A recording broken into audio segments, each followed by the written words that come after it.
प्रशिक्षण वर्गाला येतात, याचा एकमेव उद्देश असा असतो की राष्ट्रसंतांनी म्हटलं आहे, नदी तलाव विहिरी यात पोहणे नाना परी, आपत्ती येता धावणे तारे ऐसे असावे शिक्षण.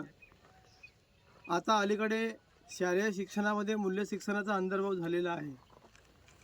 शालेय शिक्षणामध्ये माणूस फक्त डॉक्टर, इंजिनियर, वकील बनतो, परंतु समाजाशी त्याची बांधिलकी असावी म्हणून शासनाने आता मूल्य शिक्षण आणलेलं आहे.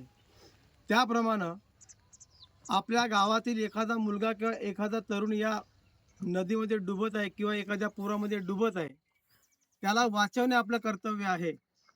जसं जलतरणच्या स्पर्धा असतात, त्या स्पर्धेमध्ये एक विशिष्ट आकारात पाणी असतो आणि त्यामध्ये फक्त एक स्पर्धा असते, एकामेकाला मागं टाकणे, याला स्पर्धा म्हणतात. परंतु रिअल लाईफमध्ये म्हणजे शाश्वत जीवनामध्ये एखाद्या माणसाला आपण जर पुरा त्या पाण्यातून वाचवू शकू, तर खरा आपला तो विजय असतो.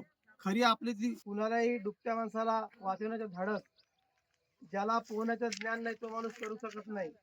बरेचदा काय होते, दोन मित्र पोहायला जातात, एक मित्र खूप खोल्यात चुकून खोल्यात पाण्यात जातो, त्यालाही पोहता येत नाही. मग तो आपल्या मित्राला वाचवण्यासाठी जो दुसरा मित्र जातो, त्यालाही पोहता येत नाही.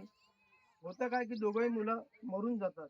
म्हणून अशी वेळ कुणावर येऊ नये म्हणून हा शासनाचा उपक्रम आहे की नामदेवने स्वतः चालवलेला उपक्रम आहे ते मला माहित नाही, परंतु अत्यंत स्तुत्य उपक्रम आहे. आणि या उपक्रमातून आपला शारीरिक व्यायामही होतो, आपल्याला पोहण्याची कलाही शिकता येते आणि प्रसंगी आपल्याला अवगत आहे ती दुसऱ्यांना आली पाहिजे.